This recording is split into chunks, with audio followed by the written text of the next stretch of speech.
यीशु की कुछ वचनों को हमें रोज पढ़ना चाहिए, क्योंकि यीशु दुनिया में एक ईश्वर जो हमारे दुख उठाना चाहते हैं, हमारे जीवन शांति बनाए रखना चाहते हैं। सबके ऊपर यीशु है और हमारे साथ यीशु है जो हमें उनके पास बुलाना चाहते थे। वो तो हमारे इंतजार करते हैं कि हम उन्हें यह सब वचनों के माध्यम से उनको रोज याद करें और वो हमारे साथ रहे। आप हमारे साथ रहे और पूरा वीडियो देखें। कभी कभी अंत में बहुत कुछ छूट जाते हैं और पता भी नहीं चल पाते हैं। वीडियो की हर नोटिफिकेशन पाने के लिए मेरा चैनल को सब्सक्राइब करें और लाइक एंड शेयर जरूर कर दीजिए। भाग 18 की वचन। आज की पहली वचन। यीशु के चमत्कार।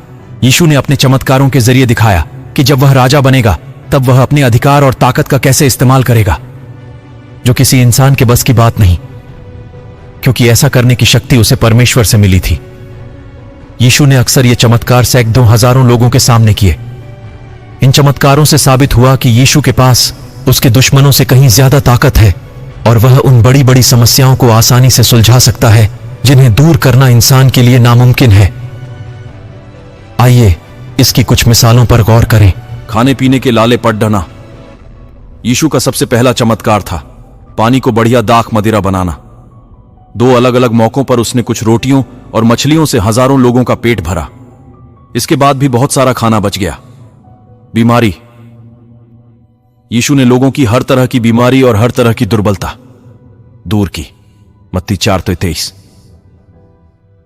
जैसे अंधापन, बधिरता, कोढ़ और मिर्गी की बीमारी। यीशु ने लूले लंगड़ों को भी ठीक किया। जी हां, ऐसी कोई भी बीमारी नहीं थी जिसे वह दूर न कर सका हो। खराब मौसम। एक बार यीशु और उसके चेले नाव में गलील सागर पार कर रहे थे कि अचानक एक जोरदार आंधी चलने लगी।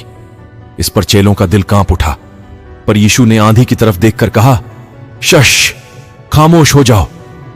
तब आंधी थम गई और बद्धा सन्नाटा छा गया। एक दूसरे मौके पर जब समुद्र में भयानक तूफान आया तब यीशु उठती लहरों पर चला। दुष्ट स्वर्गदूत परमेश्वर के दुश्मन हैं और इंसानों से कहीं ज्यादा ताकतवर हैं। एक बार जब वे किसी इंसान में समा जाते हैं तो उनकी गिरफ्त से छूटना मुश्किल होता है, लेकिन यीशु ने ऐसे लोगों को ठीक किया था। वह उन दुष्ट स्वर्गदूतों से खौफ नहीं खाता था, उल्टा वे यीशु से डरते थे, क्योंकि उन्हें अच्छी तरह पता था कि उसे परमेश्वर से अधिकार मिला है। मौत। बाइबल में मौत को सबसे आखिरी दुश्मन कहा गया है। यह सही भी है, क्योंकि कोई भी असिद्ध इंसान इसे नहीं मिटा सकता, लेकिन यीशु ने मौत पर जीत हासिल की थी। मिसाल के लिए, उसने एक विधवा के जवान बेटे को और एक छोटी लड़की को दोबारा जिंदा किया था। एक दूसरे मौके पर उसने मातम मनाने वाले कई लोगों के सामने अपने जिगरी दोस्त लाजर को जिंदा किया था। यह मौत पर वाकई एक शानदार जीत थी, क्योंकि लाजर को मरे 4 दिन हो चुके थे। यीशु के जानी दुश्मन भी इस चमत्कार को झुठला न सके।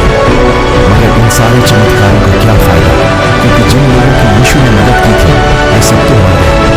एक फायदा है, ये साबित करते हैं कि मसीहा के राज के बारे में की गई हर भविष्यवाणी पूरी होगी।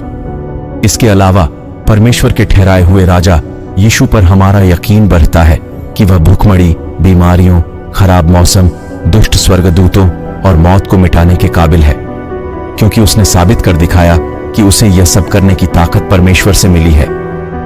यह भाग मत्ती, मरकुस, लूका और यूहन्ना की किताब पर आधारित है।